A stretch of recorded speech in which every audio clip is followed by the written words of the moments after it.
Hi viewers, welcome to our channel. ప్రస్తుతం మనతో పాటు భరద్వాజ్ గారు సీనియర్ జర్నలిస్ట్ ఉన్నారు. వారితో ఒకసారి మాట్లాడదాం. సార్ నమస్కారం సార్. నమస్తే అండి. సార్, మోహన్ బాబు గారు మరోసారి తెరపైన విలన్ రోల్లో నటించబోతున్నట్టుగా తెలుస్తుంది సార్. అంటే అది కూడా చిరంజీవి గారి సినిమాలో కనిపించబోతున్నారంటూ కూడా ఒక వార్త వైరల్ అవుతుంది. అది శ్రీకాంత్ వదిలే గారి డైరెక్షన్ లో రాబోతున్న వీళ్ళ కాంబినేషన్ లో మరి మోహన్ బాబు గారు విలన్ గా కనిపించబోతున్నారు. ఈ న్యూస్ లో నిజం ఉందా? మరి ఉంటే ఎలా ఉంటుంది? ఎందుకంటే ఆల్రెడీ విలన్ రోల్ తో స్టార్ట్ చేశారు తన జర్నీని. మరి మీరేం చెప్తారు సార్ ఈ న్యూస్ కి సంబంధించి? అంటే మోహన్ బాబు విలన్ రోల్తో మొదలు పెట్టలేదండి కెరియర్.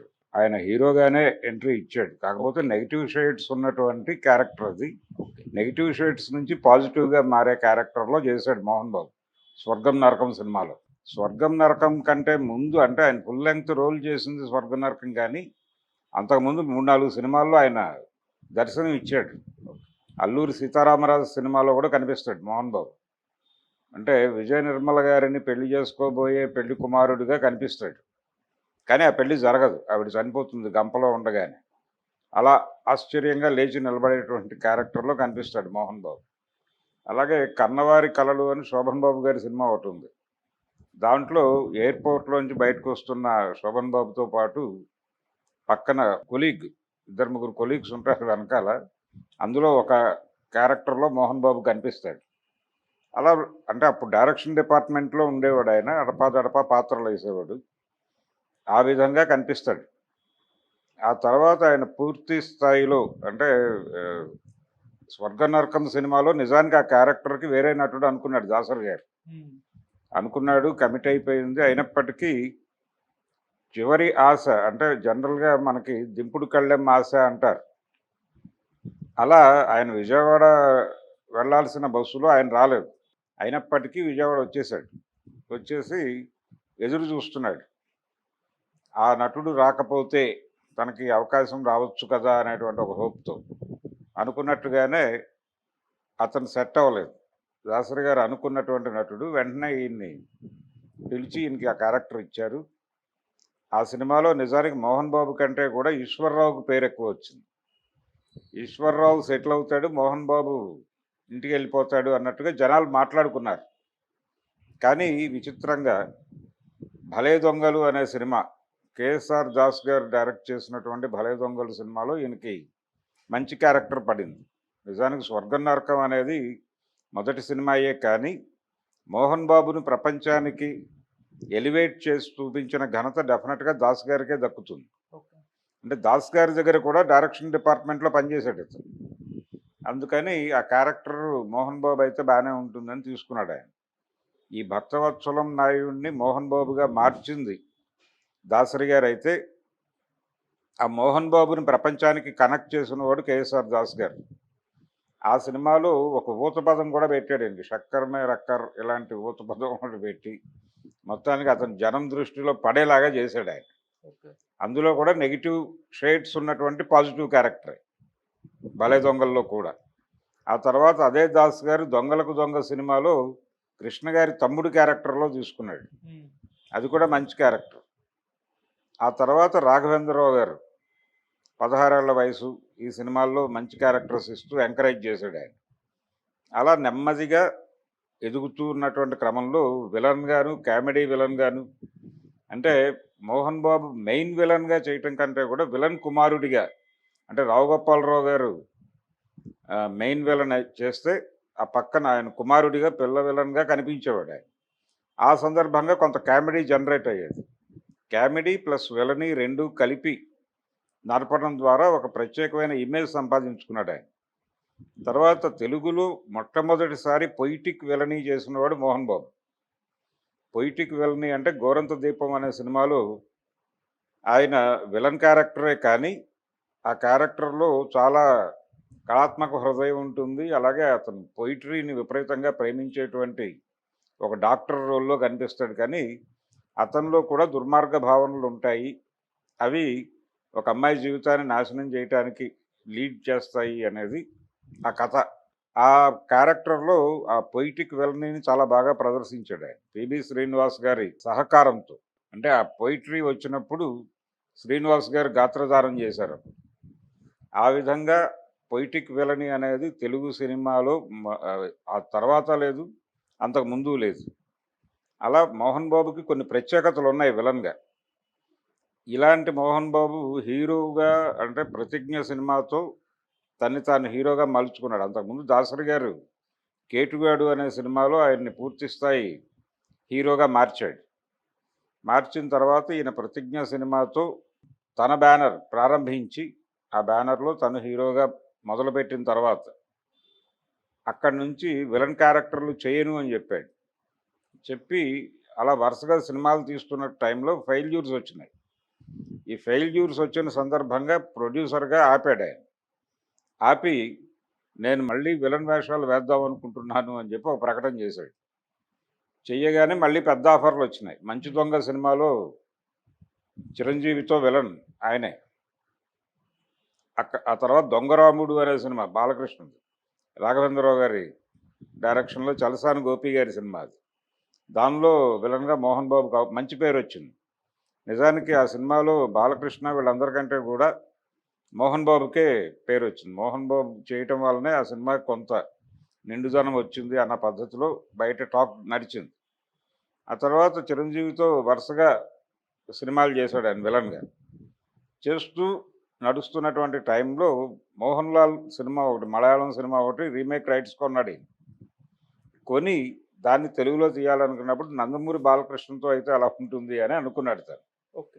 'లక్ష్మీ ప్రసన్న' బ్యానర్‌లోనే బాలకృష్ణతో రాఘవేంద్రరావు గారి డైరెక్షన్‌లో సినిమా అనేది అనుకుని, ఆ తర్వాత ఆయన కొంచెం బిజీగా ఉండటం బాలకృష్ణ గారు, దాంతో ఆ క్యారెక్టర్ నువ్వే చేసేయొచ్చు కదా అని రాఘవేంద్రరావు గారు అనటం, ఫైనల్‌గా 'అల్లుడు గారు' సినిమా తనే చేశాడు.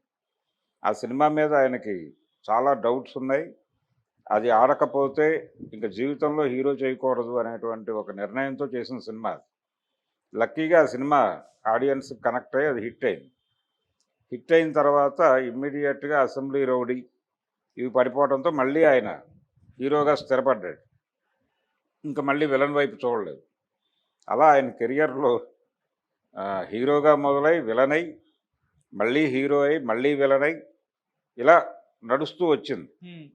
ఈ మధ్య కాలంలో మళ్ళీ మోహన్ బాబు గారు కొంత ఆడియన్స్‌కి దూరమైనటువంటి పరిస్థితే చూస్తున్నాం మనం. అవును. అంటే రకరకాల కారణాలు, ఆయన ఇతర కార్యక్రమాల్లో బిజీ అవ్వటం, ఆయన మోహన్ బాబు యూనివర్సిటీ కార్యక్రమాలు, అలాగే కుటుంబ సంబంధమైనటువంటి బాధ్యతలు, బరువులు, ఇలా ఆయన ఇతర ఏరియాల్లో ఎంగేజ్ అయిపోవడంతో సినిమా వైపు కొంత ఆయన ఫోకస్ తగ్గింది. మధ్యలో ఆయన చేసిన 2, 3 ప్రయత్నాలు కూడా వికటించినాయి. చివరిగా చేసి అంటే ఒక ప్రయోగాత్మక చిత్రంగా చేసినటువంటి సినిమా కూడా వర్కౌట్ అవ్వలేదు. 'Son of India'. 'Son of India' ఇబ్బంది పెట్టింది కమర్షియల్‌గాను, అన్ని విధాలుగాను. దానికి ముందు చేసిన సినిమా కూడా వర్కౌట్ అవ్వలేదు. అందుకని ప్రస్తుతం నటుడిగా నిజానికి ఆయన క్యారెక్టర్ ఇస్తే చేయడానికి సిద్ధమే అని చాలా సందర్భాల్లో చెప్పాడు. హ్మ్. చాలా వేదికల మీద ప్రాపర్ విలన్ క్యారెక్టర్‌తో ఎవరైనా నన్ను అప్రోచ్ అయితే చేయటానికి నాకు అభ్యంతరం లేదన్నాడు. నిజానికి ఆయన రాజమౌళి 'యమదొంగ' సినిమాలో యముడు క్యారెక్టర్ యాక్సెప్ట్ చేశాడు. అంతకుముందు 'కెఎస్ రామారావు' గారి సినిమాలో ప్రభాస్‌తో చేశాడాయన. కాకపోతే అవి కొంచెం ప్రాణ్ తరహా క్యారెక్టర్లు. అంటే ప్రాణ్, సత్యనారాయణ ఇలాంటి వాళ్ళు చేసే క్యారెక్టర్లు మోహన్ బాబుతో చేయించారు. 'యమదొంగలో' కావచ్చు, 'బుజ్జిగాడు' ప్రభాస్‌తో 'కెఎస్ రామారావు' గారు చేసిన సినిమా. పూరి జగన్నాథ్ అవును. డైరెక్టర్. ఆ సినిమాలో మోహన్ బాబు గారు కనిపిస్తాడు. ఆ తర్వాత మళ్ళీ ఆయన విలన్‌గా చేయాలి అనే ఆకాంక్ష ఈ మధ్య కూడా మాట్లాడాడు ఆయన. ఓకే. అందుకని చిరంజీవితో విలన్‌గా చేయటం అనేది మళ్ళీ ఆయనకి అంటే సెకండ్ ఇన్నింగ్స్ అనలేం. సెకండ్ ఇన్నింగ్సు, థర్డ్ ఇన్నింగ్సు ఇలాంటి మాటలు మోహన్ బాబుకి కుదరవు. మళ్ళీ ఒక్కసారి ప్రపంచం నిజానికి అలాంటి నటుడితో విలనీ చేయించటం, దానికి ఇండస్ట్రీ మద్దతు పలకటం అనేది అవసరం కూడా. అలాంటి విలన్ లేడిప్పుడు. చాలా సందర్భాల్లో అనిపిస్తుంది. 'ఎన్టీ రామారావు' గారు కూడా చాలా పవర్‌ఫుల్ విలనీ చేయగలిగిన నటుడు. ఆయన హీరో అయిపోవడంతో విలన్ క్యారెక్టర్లు చేయలేకపోయాడు. కానీ మధ్య మధ్యలో ఆయన చేసిన కొంచెం విలనిష్ టచ్ ఉన్నటువంటి క్యారెక్టర్లు 'భలే తమ్ముడు' సినిమాలో రెండో క్యారెక్టర్. అందులో విలన్ ఇది ఉంటుంది. ఆ క్యారెక్టర్‌లో ఆయన విలన్ క్యారెక్టర్ చేస్తే ఏ రేంజ్‌లో ఉంటుంది అనేది అర్థమవుతుంది ప్రపంచానికి. అలాగే ఆయన విడిగా చూస్తే ఆయన దుర్యోధనుడు గాను, రావణ బ్రహ్మ గాను, ఇలా రకరకాల కీచకుడు గాను, ఇలా రకరకాల పాత్రల్లో కనిపించాడు. ఉమ్, ఆయనలో విలనీ అద్భుతంగా పలుకుతుంది. కానీ ఆయన main stream hero, super star అవటం వలన ఆయన కాన్సన్ట్రేట్ చేయలేదు గానీ, మోహన్ బాబు పవర్‌ఫుల్ విలనే. మోహన్ బాబు డెఫినెట్‌గా పవర్‌ఫుల్ విలన్. పవర్‌ఫుల్ విలన్ అవసరం ఉంది. అంటే ఆ రోజుల్లో నాగేశ్వరరావు, రామారావుల మీద ఆ మాట ఉండేది. ఆయన కామెడీ చేయగలడు నాగేశ్వరరావు. ఆయన అద్భుతమైన కమెడియన్ కావాల్సినోడు హీరో అయిపోయాడు. ఈయన అద్భుతమైన విలన్ కావాల్సినోడు హీరో అయిపోయాడనేది చర్చ జరిగేది వీళ్ళ మధ్య. అలా ఒక పవర్‌ఫుల్ విలన్ అవసరం ఇండస్ట్రీకి. పైగా డైలాగ్‌తో కనెక్ట్ అయ్యి, అంటే డైలాగ్‌ని అర్థం చేసుకుని తనదైన మాడ్యులేషన్‌లో చెప్పి, జనరంజకంగా నడపగలిగినటువంటి విలనీ చేయగలిగినోడు మోహన్ బాబు. అది ఆయన ఏదైనా సరే కామెడీ విలనీలో డైలాగ్‌ని ఒక ప్రత్యేకమైన విరుపుతో చెప్తాడు. 'దేవత' సినిమాలో ఒక సీన్ ఉంటుంది.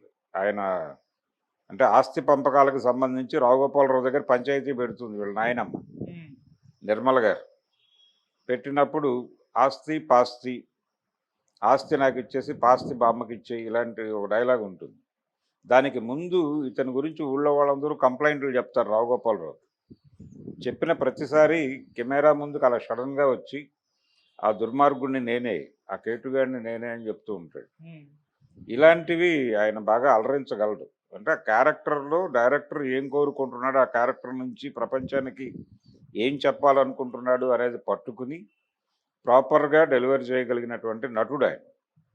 అందుకని విలనీ చిరంజీవి లాంటి హీరోతో ఆయన విలన్‌గా చేస్తే డెఫినెట్‌గా ఆయనకి అవకాశాలు అంటే అవకాశాలంటే మళ్ళీ ఆయనతో విలన్ క్యారెక్టర్లు చేయించడం కోసం చాలామంది క్యూ కట్టేటువంటి ఛాన్స్ ఉంది.